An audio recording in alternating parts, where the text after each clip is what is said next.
Last time, we spoke about how Lieutenant General Anami attempted to capture Changsha for a third time. It seemed to be successful, at least for now. We then talked about the continued disaster that was the withdrawal to Bataan by the forces of Douglas MacArthur.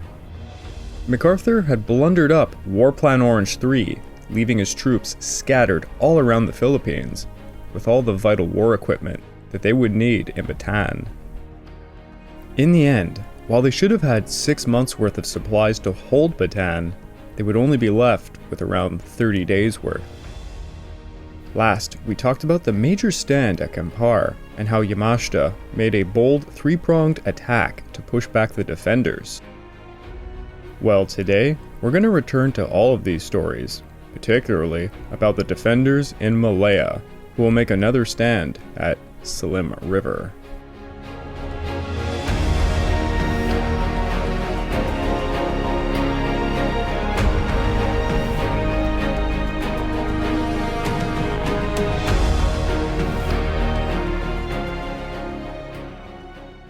Welcome back to the Pacific War Podcast week by week, and I'm your dutiful host, Craig Watson. But before we can start, I just want to remind you that this podcast is only made possible through the efforts of Kings and Generals over at YouTube. Perhaps you want to learn a bit more about World War II? Kings and Generals has an assortment of episodes on World War II and other historical events, so go give them a look over on YouTube. So please subscribe to Kings and Generals over at YouTube and continue to help us produce this content by checking out www.patreon.com/kingsandgenerals. And if after all that you are still hungry for some history content, why don't you go check out my personal channel, the Pacific War Channel, over at YouTube, where you can find a few episodes like the Opium Wars of the 1800s, or maybe some episodes of the Pacific War, like my episode on the Battle of Hong Kong. Check it out, it'll mean a lot to me. Now for the Japanese, the entire war was going exceedingly well for the first few weeks. Lieutenant General Anami, as we last spoke, had sort of gone rogue and decided to take his force and attack Changsha. Yet General Anami's forces were originally intended to prevent Chinese forces from reinforcing the defenders engaged in Hong Kong. But what ended up happening was Anami became furious about Chinese claims of his failure to take Changsha during the Second Battle of Changsha that had taken place in September to October of 1941. Thus he took his force and began another attack upon Changsha. He was supposed to be supporting the 23rd Army's attack on Hong Kong, maneuvering south of Hankou, but he disobeyed orders, and thus the Third Battle of Changsha was born. By January the 4th of 1942, Anami's force managed to get within the city and held off a major Chinese counterattack on January the 1st. General Zhu Yu had set up artillery pieces on the Yulu mountain range which overlooks the city of Changsha, and he began heavy bombardments upon the city. By January the 4th, a ton of reinforcements arrived from the Ninth War area to help repel the invaders at Changsha. 9 Chinese armies, broken into 20 divisions, would now swarm into Changsha, supported by heavy artillery. The Japanese 11th Army's air reconnaissance saw the impending horde and notified the force immediately, to their shock and horror.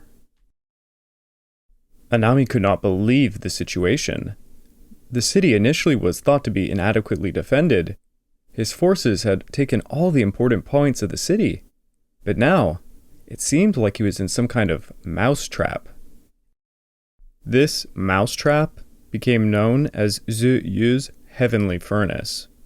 The idea behind the trap was that, quote, Anami realized the jeopardy he was now in and begrudgingly settled orders for his entire force to retreat, or else they would face encirclement. Part of the Japanese 11th Army was the 40th Division, which was left in the rear, but soon it was besieged by the 37th and 78th Chinese armies, who were soon going to break through. The 40th Division were beginning to be encircled, They were no longer able to hold their position, so they had to turn around and flee. But this left behind the 3rd and 6th Division, who were further out. The 3rd and 6th Division were now in an extremely dangerous position, and they had to quickly flee as well. So they began to approach the Liaoyang Ho River at Langzhi and eventually assembled on the northern bank of the river. To cover their withdrawal, Anami ordered the 40th Division, who had fled, to now advance on Chuehashan, while the 9th Brigade would capture the town of Malinshi. By holding these two locations, he hoped it would give enough time for the 3rd and 6th Division to retreat over the river. There was a 2-day bloody battle at the river, but the 6th Division was eventually able to cross and make its way towards Malinshi. The 3rd Division, however, was blocked by Chinese forces when they arrived at Yixichang. The 3rd Division would take heavy losses trying to cross the river under enemy fire, and only got past to the northern bank by midnight of January the 5th. Meanwhile, the 40th Division at Chunhuishan had managed to rout a small Chinese force and began to move further west to divert attention of the nearby 78th Chinese Army. The 9th Brigade now pushed on to a town called Fulimpu, where they attacked the Chinese 20th and 58th Armies, taking the town and the mountain range. For the next few days, the 9th Brigade would be harassed relentlessly by Chinese forces trying to dislodge them, but they managed to hold quite firmly. The rest of the retreating Japanese forces now managed to get to Malinshi by January the 7th, which allowed the 40th Division to begin its own withdrawal. From Malinshi to Fulimpu, the 3rd Division was covered by the 40th and 6th advancing to Lichao. On January the 8th, the Chinese 73rd and 99th attacked the 6th Division. Anami realized he could lose the entire division and ordered his other forces to stop their retreat and support the 6th as it tried to escape towards Fulimpu. Some of you must be picturing in your head how absolutely frustrating this must have been for the Japanese. Imagine you're trying to pull back all these different divisions, and each one you pull back is under threat of more Chinese attack, so you have to pull in other divisions to come back in to try and protect them as they came back in. And those guys that you sent in are now, oh look at it, they're all encircled. Yes, frustrating to say the least. By January the 9th, all of the Japanese forces were now falling back from the Changsha area, while multiple groups were ambushed trying to cross the Liaoyang River. The 6th Division finally managed to make a break for it for Fulimpu by January the 10th, reuniting with the 3rd, and they both began to march together north towards Mount Paofungshan. By January the 13th, the entire 11th Army had regrouped on the right bank of the Kushui River, and by January the 15th, they had completed their withdrawal from the Changsha area, marking the end of the 3rd Battle of Changsha. The 3rd Battle of Changsha is what we might call in English a clusterfuck of an operation. Lieutenant General Anami had disobeyed orders and allowed the 11th Army to be lured into a giant trap in which they were almost encircled and annihilated. After the battle, the Japanese claimed that 1,591 of their men had been killed, and there was about 4,000 wounded, while they had killed over 28,000 Chinese and captured 1,000. The Chinese claimed they had killed over 52,000 Japanese. It's often uneasy to get an accurate count from the Second Sino-Japanese War, but I would imagine the true numbers are somewhere in the middle, and I would lean quite heavily more towards the Chinese figures, but my god, not 52,000. And you know what? The Japanese really did get caught in a terrible trap. And do remember, for almost all of human history, most of the casualties incurred upon an army is when they are fleeing a battle. And the Japanese were fleeing this battle the entire time, so you could argue the number must have been quite high. Needless to say, this was a complete catastrophe for the Japanese. It was the first major offensive in China since Japan began war on the West. It was also the first major defeat the Japanese army would encounter since the war began on the West. A major reason for the catastrophe was that the Chinese had been destroying all the roads leading into Changsha, which greatly hindered the heavy artillery pieces and the Japanese tanks, thus allowing many of the IJA infantry to enter into a killing box. American reporter Foreman visited the battlefield and wrote, "China's third victory in Changsha proved the principle that if the Chinese army is equipped enough, they can easily defeat the Japanese army." Well, there seemed to be some hope blooming for China. Meanwhile, back in the Philippines, we said last time that the defenders had finally made it to the Bataan Peninsula. They were supposed to have enough supplies to survive something like 6 months, but because of Douglas MacArthur's fumbling of War Plan Orange 3's initiation, they would only have enough supplies for around 30 days or so. So Douglas MacArthur's forces dug in behind the Abucay-Moban line, which cut across the northern end of the peninsula and across the flank of an extinct volcano known as Mount Natib. As General Homa's forces approached the mouth of the Bataan Peninsula, this would mark the commencement of the Battle of Bataan. MacArthur assigned Wainwright to the western half of the Bataan defenses. Wainwright's men were in no shape for immediate combat after their chaotic and heroic fight for the Lingayen Gulf. Delaying the Japanese to protect all the forces running for their lives to get to Bataan took a toll on them. Nonetheless, Wainwright was given command of the 1st Corps, which held 4 divisions and a regiment of the Philippine Scouts. His line stretched from Mauban on the coast to the range of Mount Silangangnang. It seemed obvious the Japanese would commence by attacking the eastern side down the coastal highway, and in this sector, Douglas MacArthur had given command to Major General George Parker.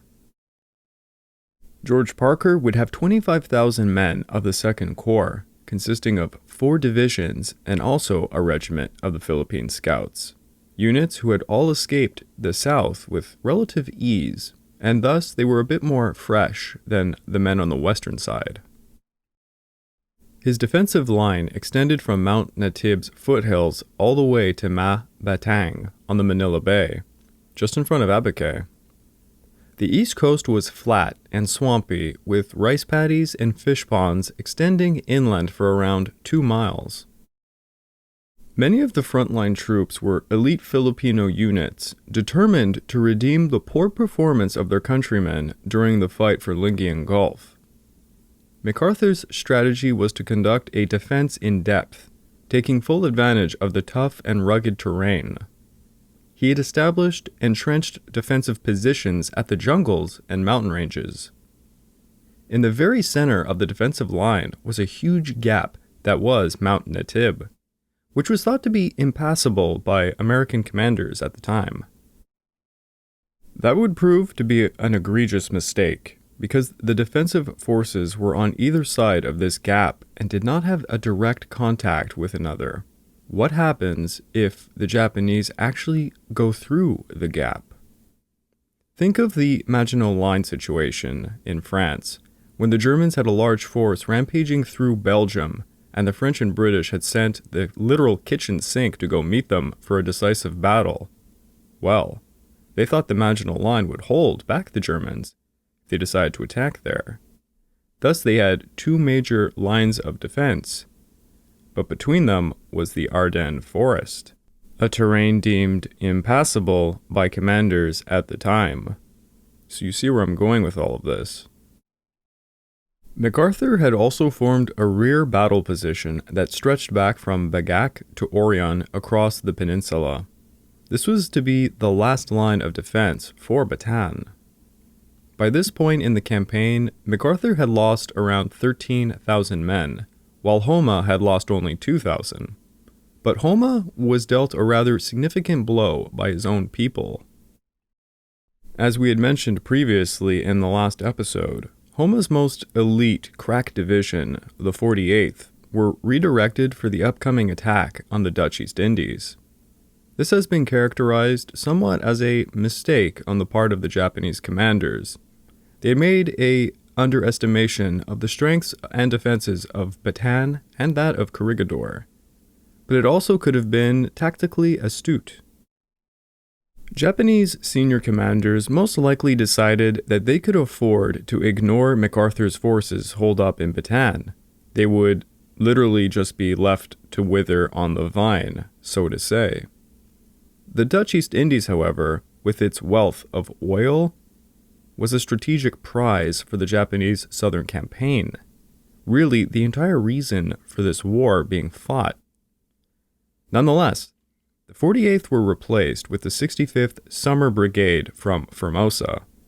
This was an occupational force of 7,700, composed mostly of older men who were unprepared and unequipped for frontline duty, i.e., they were a garrison force. Now, something of interest happens in the background here. On January the 13th, Emperor Hirohito was eagerly following the campaign developments while ensconced in the war room built underneath his imperial palace, when he made his first direct intervention in the running of the war. While the war advances were thus far running like clockwork, he pressed General Sugiyama, the Army Chief of Staff, to reinforce the troops on the Philippines so as to speed up the taking of Bataan. A week later, Hirohito would press Sugiyama again for reinforcements, although Sugiyama pointed out that with the U.S. Army bottled up in Bataan, it posed no real danger. Nonetheless, Sugiyama assured the emperor that fresh troops would be sought out. Hirohito would ask yet again on the 9th and the 26th of February. I bring this up again because, to the contrary to the post-war assertion that Hirohito was a constitutional monarch who had no, quote, real day-to-day role in the running of the war, thereby excusing him from something like the Tokyo war crimes trials, the emperor was actively involved in discussion and the approval of all strategic war plans. Just yet again, something I'd like all of you to keep in mind, because a lot of this information has only been made public rather recently. On January the 9th, Japanese forces under Lieutenant General Susumu Moriaka began probing attacks on the eastern end of the Abucay line, which soon escalated into heavy fighting. The defenders fought tenaciously and repulsed the first attacks, and the Filipino troops showed remarkable valor. On the western Mauban line, however, in the ensuing days, despite ferocious counterattacks made by the 51st Philippine Division, the Japanese managed to open a breach in the defensive positions. On January the 12th, amidst the intense fighting, one Second Lieutenant Alexander Nininger, a platoon leader of the 57th Infantry, sacrificed his own life armed only with his rifle and hand grenades as he forced his way into Japanese foxholes during some gruesome hand-to-hand combat.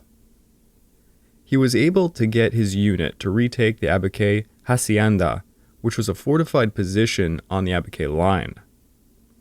He posthumously was awarded the Medal of Honor for this. Another extreme act of valor was made by a Filipino man named Narciso Ortillano.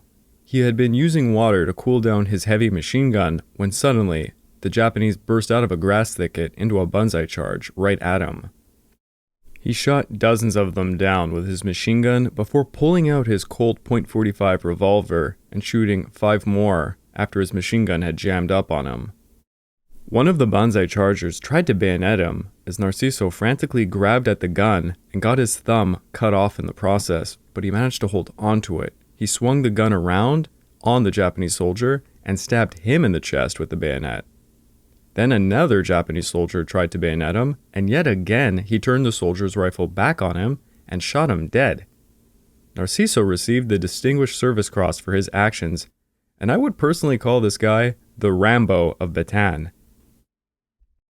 The battle for the Abucay-Mauban line had only just begun, but we have to wait until next week to hear more about the men who will soon become known as the Battling Bastards of Bataan.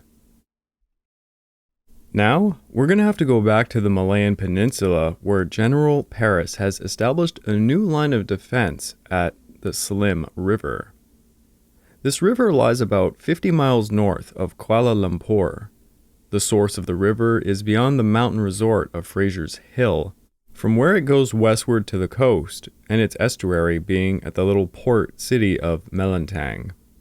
It has a great anti-tank obstacle. Its waters are rarely less than 200 yards across. Yet the defenders did not have enough troops to be stationed along its total length. Thus the defenders decided that the next delaying action would have to be fought at the bottleneck around 9 miles north of the Slim River. Just north of the river lied the village of Trolac, and 10 miles south of the river lied the market town of Tanjong Malim. On the Slim River was a rail bridge, and Paris expected to hold a bottleneck north of the river using only 3 brigades. He placed Stuart's 12th Brigade at the front in a green tunnel that was quite narrow at Trolac. The battered 28th Brigade was placed straddling the road and the railway on the northern bank of the river, and the 15th Brigade was appointed to cover the rear at Tanjong Malim. It was a fairly sound execution of a defense in depth. Stuart deployed his 3 battalions also in depth, one on the narrow front with another behind it. However, the frontal battalion's commanding officer, Lieutenant Colonel Wilson Haffenden, had been wounded by an air attack within mere hours of taking up their positions. Haffenden was one of a steady trickle of casualties from the insistent daytime harassment the defenders got from Japanese fighters and light bombers. The Japanese pilots knew the defenders would concentrate themselves on the narrow stretch of roads and could continue to attack them with impunity because, apart from the shoulder-held Bren guns, there was really little in the ways of anti-aircraft guns. The frontal battalion's role was thus to act as a tripwire, alerting the rest of the brigade to any full-scale attack, and to delay the Japanese as long as possible. A major problem was that the defenders had failed to set up as much artillery as available to them as they could, because they thought the terrain did not allow for a good line of sight. Thus, they ended up setting up 8 artillery pieces that could fire 25-pound shells, but left over 16 other artillery pieces in the other battalion behind them. The thought process being that they could easily be moved behind the river when the withdrawal orders were eventually made. The 25-pounder shells were primarily intended to cover large areas with high explosive and shrapnel from quite a distance, and they proved to be very effective against German tanks early on in World War II, and thus the men should have known it would have been of an enormous value to them to be used at the front. Alongside this, the frontal battalion's defenses were poorly constructed with virtually no mines nor anti-tank guns to cover the defensive lines, despite the availability of both. In fact, the battalion just behind them had set up anti-tank guns, anti-tank mines, and quite a lot of barbed wire to hinder tanks from incoming. Also, by this stage of the campaign, there was a shortage of something called the Boys anti-tank rifle. It was a particularly heavy rifle, and a lot of the troops ended up just dumping them when retreating when no vehicles were present to carry them. You probably often hear me during the entire Malayan campaign just simply state, they retreat and they lost a lot of equipment. But you have to really take that into account. It's not like the equipment is just sitting there. The Japanese take it and use it themselves. Also, a lot of this equipment was particularly useful against what was coming at them.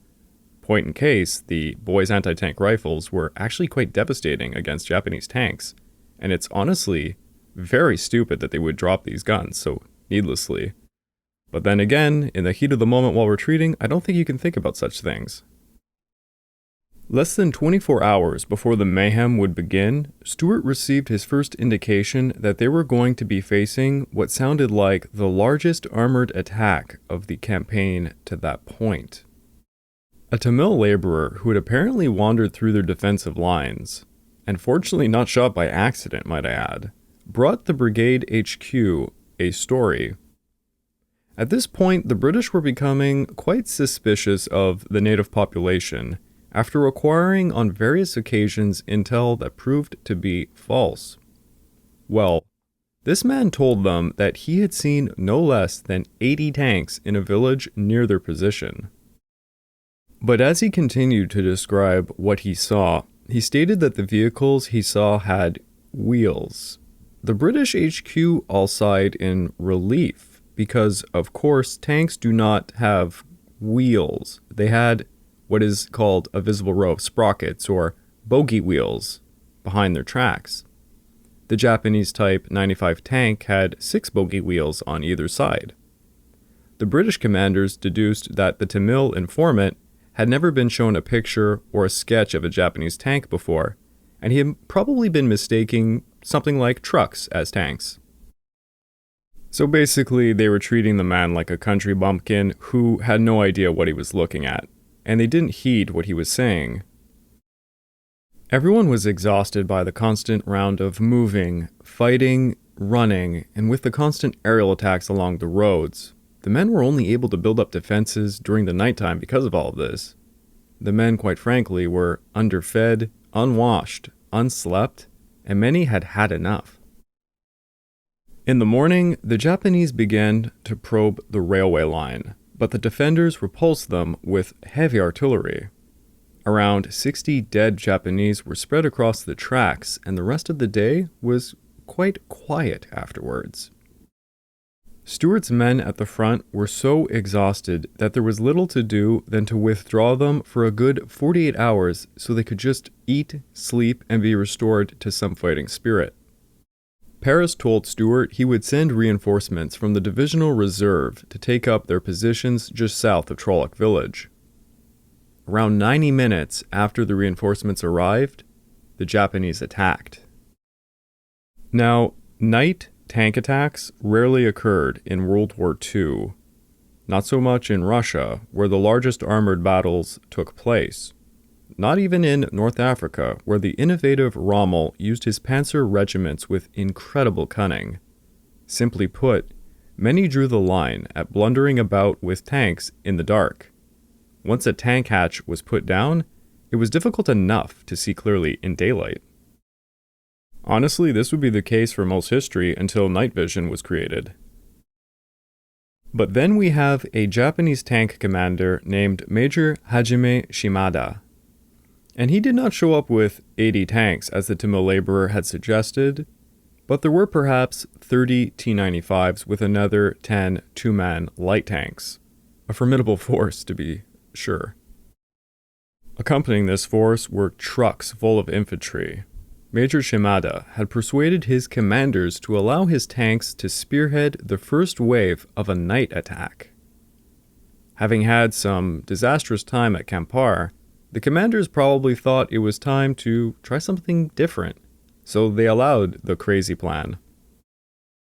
Shimada himself had known it was a large risk advancing on a front as narrow as a single road, and it would be all too easy for artillery to decimate such a force. By 3 a.m. of January the 7th, it was raining heavily. The defenders were in their foxholes on either side of the jungle road cutting north of Trolloc village.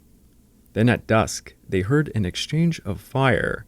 It seemed the Japanese were trying to locate their positions. Then at 3:30 a.m., the first mortars and artillery shells began to fire. 15 minutes later, Japanese infantry were merely 300 yards away from the most frontal defenders, trying to get over some barbed wire and other barriers. Then at 4 a.m., the tanks came rushing in. Everyone could hear them long before they could ever see them. They came down the road with their machine guns spitting yellow tracers in all directions, followed up by trucks full of infantry. One of the defenders' anti-tank guns, in the most frontal position, never even fired a shot, and it's unclear if its 4-man crew had died or had simply fled the scene. As the tank's yellow tracer rounds scattered about in all directions, it's not hard to imagine each defender believed every round was personally aimed at him.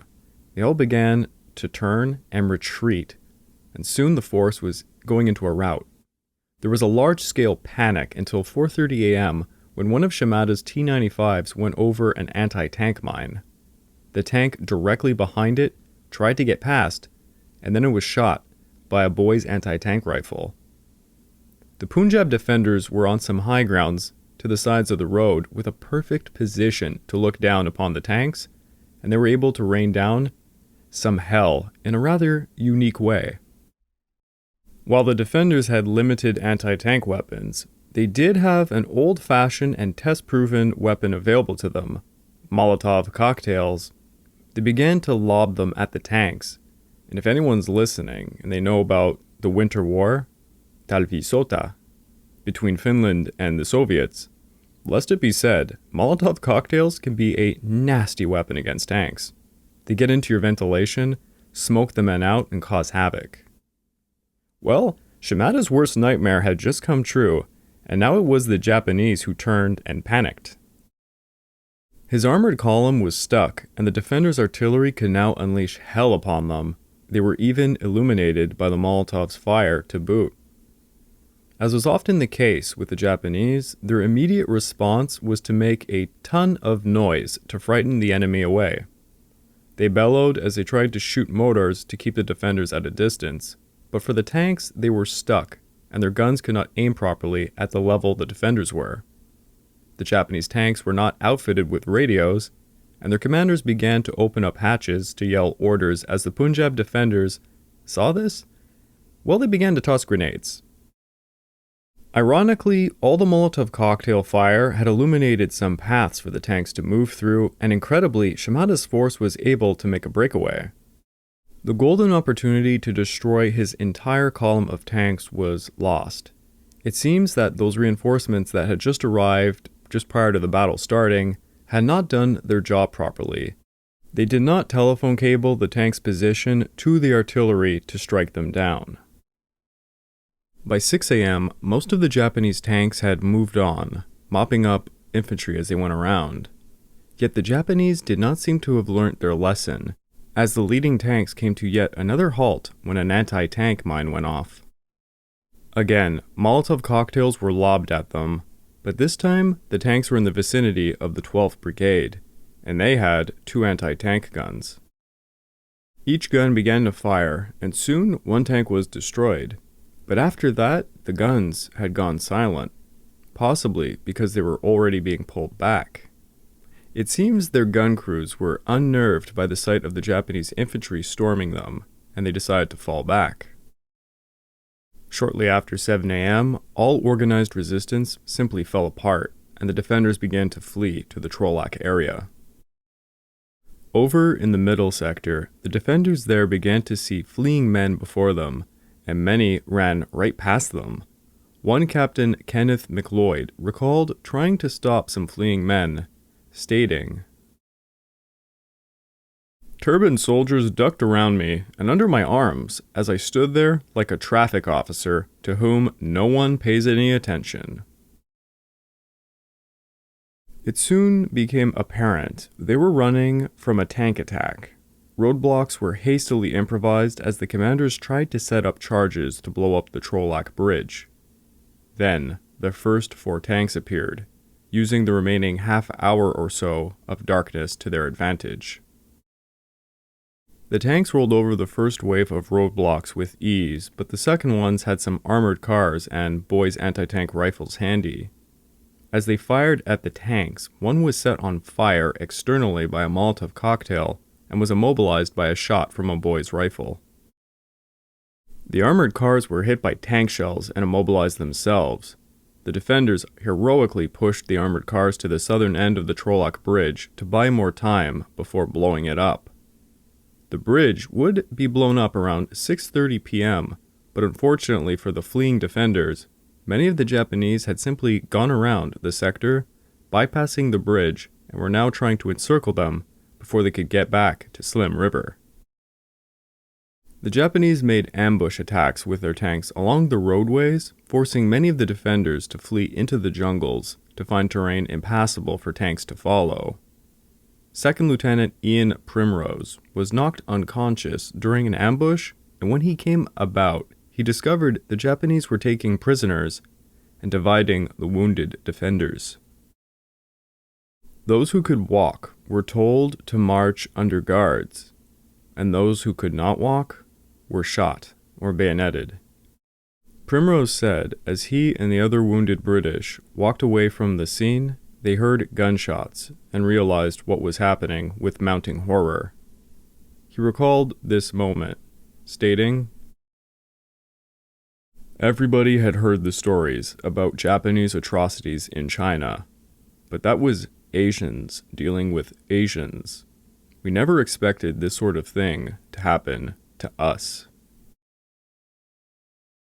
Afterwards, the surviving prisoners were made to dig graves for the newly murdered, and then they were to help carry the wounded Japanese. Primrose had to help carry a Japanese officer he had shot twice himself.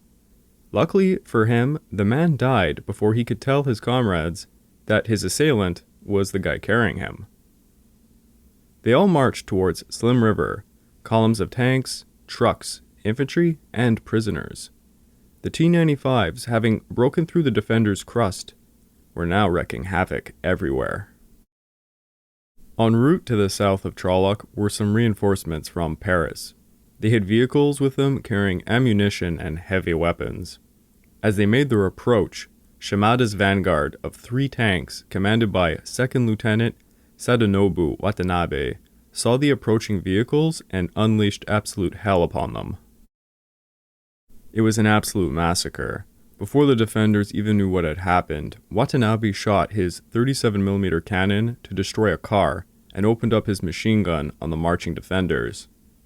The first 2 companies of around 250 men were virtually wiped out. The other company's men simply fled into the jungles. Watanabe pushed on like it was a cavalry charge. Closer to Slim River was a Gurkha brigade, and at 8:30, Watanabe's tanks emerged, shooting up every tent and vehicle in their HQ area. The Gurkhas were in a bad position, as they only had a few anti-tank rifles with them at that point. The T-95s turned up just as Captain Tom Mooney, a regular officer, was crossing a road. Instead of running for cover, Mooney drew his .455 revolver, stood his ground, and fired upon the tanks until he was shot dead. Mooney's suicidal stand summed up the plight of the defenders' HQ. The only weapons on hand that could do damage to the tanks were a few mortars. Watanabe's main objective was to rush the Slim River Road Bridge. If he could capture that, the best part of the British division would all be bottled up. The tanks moved on, and for a second time, Watanabe found a band of marching infantry with their backs turned to them. It was another Gurkha force. Many of them were teenagers, and thus they were marching to a quiet sector on the eastern flank. The defenders were marching in 2 long columns in single file on either side of the road, trying to keep less visible from the air. Then a puzzling sound of battle came from the direction of the HQ they had just departed. Major Winkfield, the second in command of the force, recalled, "True, the battle sounded a bit close, but we were miles behind the front, and there was no air about. The men behind were looking back and hurrying. They kept pressing forward. The next thing I knew, a machine gun blazed in my ear. A bullet grazed my leg, and I dived into a ditch as a tank bore down on me.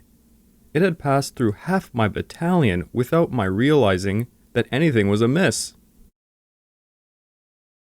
It was soon all over. The death toll was enormous. Survivors fled into the jungles. The commander of the force, Colonel Fulton, had been wounded in the stomach and thigh, unable to move. Close by him lay the body of his orderly, whose own injuries had left him in so much pain that the man had shot himself. Fulton would die 2 months later in Japanese captivity.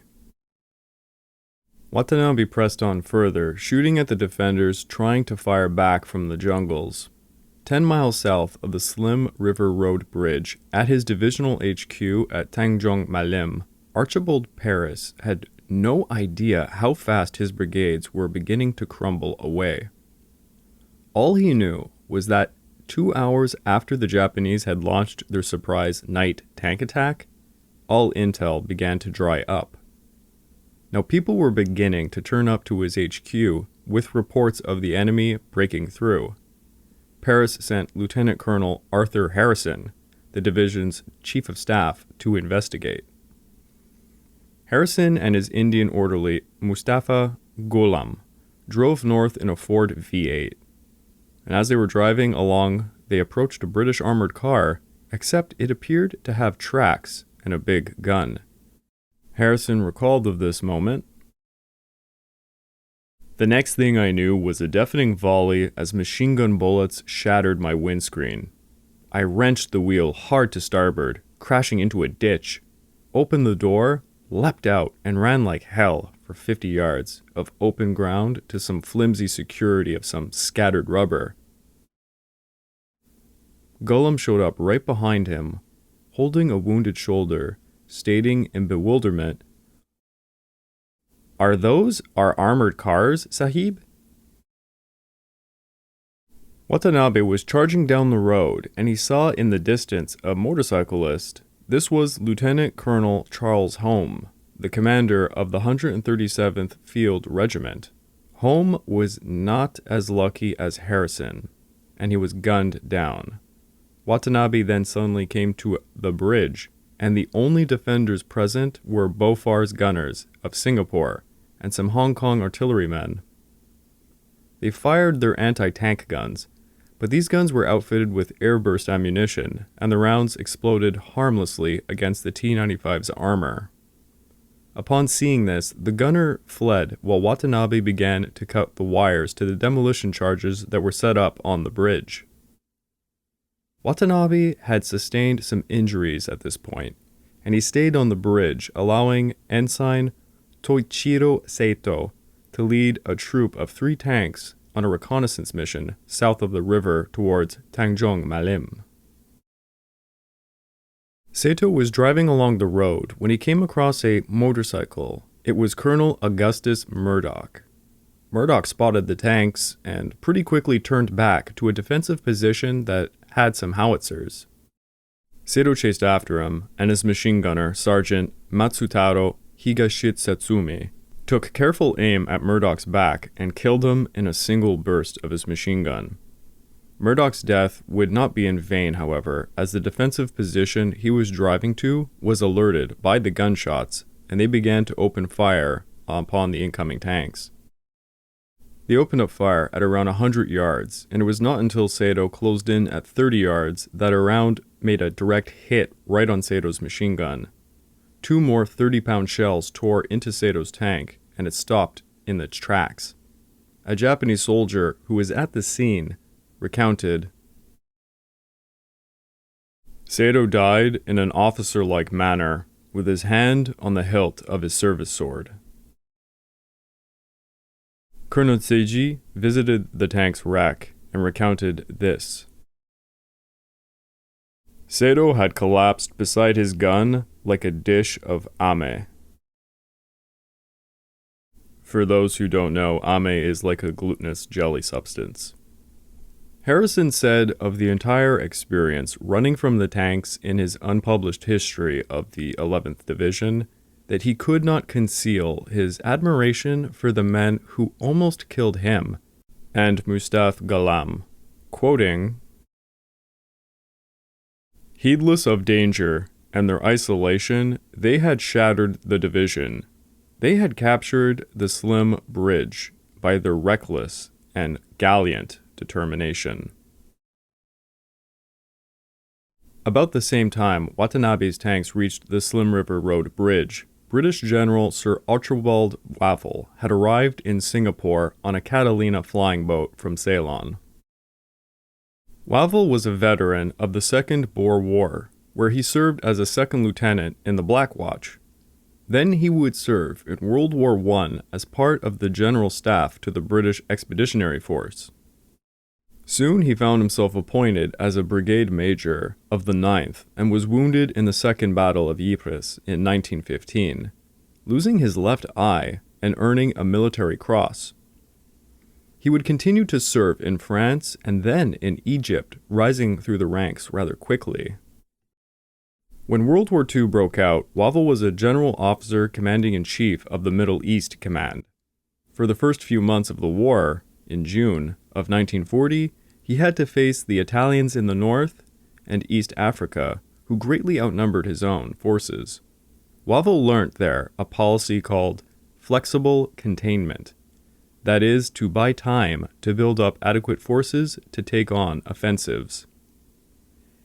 His forces were pushed back in Libya, Eritrea, and Ethiopia, but by December he mounted successful offensives into Libya, such as Operation Compass, and later in Eritrea and Ethiopia by January of 1941. Things would turn sour, however, when the German Afrika Korps showed up to reinforce the Italians in North Africa. By the end of April 1941, the British were pushed all the way back to the Egyptian border, leaving Tobruk under siege. In June, Wavell sent a force to invade Syria and Lebanon. However, the Vichy French forces there proved to be able to put up a determined defense. Churchill would end up relieving Wavell after the failure of the operations that began in mid-June. Despite Wavell's lack of success against him, Erwin Rommel, the Desert Fox, rated Wavell quite highly. Wavell's replacement, Auchinleck, wrote of him, quote, "In no sense do I wish to infer that I found an unsatisfactory situation on my arrival. Far from it. Not only was I greatly impressed by the solid foundations laid by my predecessor, but I was also able the better to appreciate the vastness of the problems with which he had been confronted and the greatness of his achievements. In a command in which some 40 different languages are spoken by the British and Allied forces." Thus Wavell was shifted to India, where he was made commander-in-chief, but to his rather misfortune, he was soon placed in charge of an undermanned theater which became a war zone when Japan declared war on December of 1941. Wavell was made commander-in-chief of Abucay, that stands for American, British, Dutch, Australian Command, and back on January the 1st, during the first talks of the Arcadia Conference, the Allied governments had agreed to form a joint command and an integrated staff for the entire Pacific War. It would be responsible for the defense of a vast area that ranged from Burma to northwestern Australia, and for the maintenance of the Malay Barrier, a line that ran down the Malayan Peninsula to the southernmost islands of the Dutch East Indies. Wavell was Supreme Commander, with the Dutch General Hein de Putten as commander of the land forces, British Air Marshal Sir Richard Pearse as the commander of the air forces, and American Admiral Thomas Hart as commander of the naval forces. So on January the 7th, as Pearse's men were being overrun at the Slim River, Wavell landed in Singapore and assumed control over the British Far East Command. Wavell heard reports of the 11th Division's misfortunes, and an Australian Hudson with the strongest escort available carried him north to the 3rd Indian Corps HQ at Kuala Lumpur, where motor transport awaited him. He traveled to Rasa, a hamlet some 30 or so miles north of Kuala Lumpur, where he discovered Brigadiers Stewart and Selby, and he recalled, "I have never seen two men look so tired." At the end of the day, Stewart's 12th Brigade could muster no more than 430 officers and men, about a sixth of its strength, only around 200 armed men or so. Selby's 28th Brigade were a bit better off at 750, but just about everyone was in a state of absolute exhaustion. Wavell was shocked by this and thought serious errors had been made.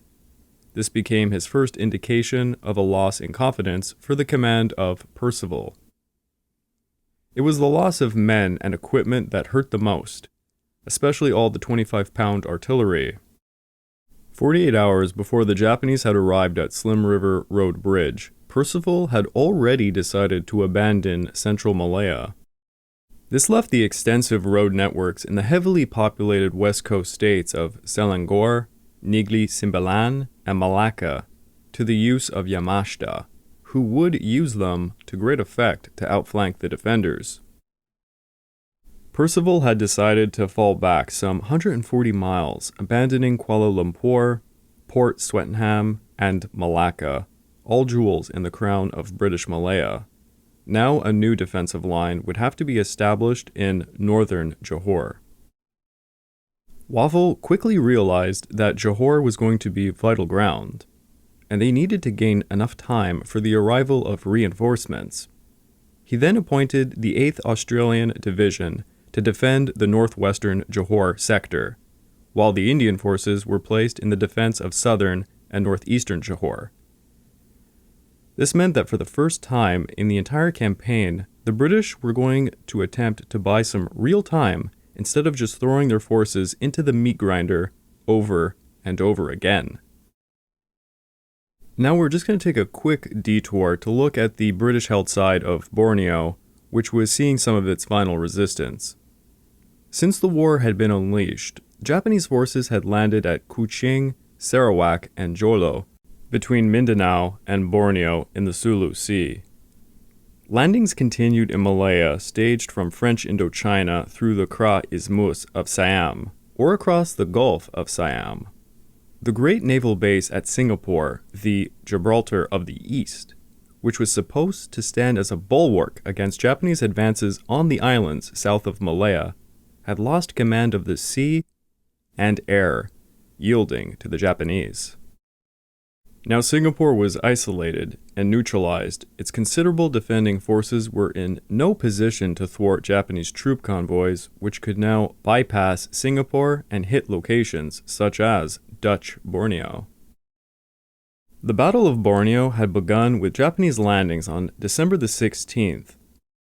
Major General Kawaguchi took Miri and Syria, and after being made aware that there were no roads linking up the major settlements of Sarawak, he organized further landings at key points along the west coast, including Jesselton, Sandakan, and Kuching. As Brooke Popham would later say, "The only place which it was decided to hold was Kuching. The reason for this being not only that there was a modern airfield at this location, but that its occupation by the enemy might give access to the Dutch airfields in Borneo. Furthermore, it would also give the enemy access to Singapore." The 15th Punjab of the 2nd Battalion was the only real significant British military force on Borneo, but the Allied troops were forced to give up their defense of the Kuching airfield by Christmas Day. On December the 28th, upon returning back to Miri from the Battle of Kuching, General Kawaguchi ordered the battalion-strong Watanabe force to advance and then capture Brunei, with the objective of acquiring small boats for an attack on North Borneo. 3 days later, the Watanabe force carried out their orders, but found all the big ships in Brunei's harbor had already been destroyed by the British defenders. This forced Kawaguchi to employ only small fishing boats for his next attacks. The Japanese invaded the island of Labuan on January the 1st, and the British resident Hugh Humphrey was taken prisoner.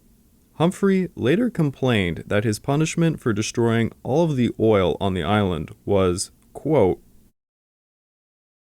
"I was repeatedly hit by a Japanese officer with his sword, in its scabbard, mind you, and exhibited for 24 hours in the public in an improvised cage like an animal."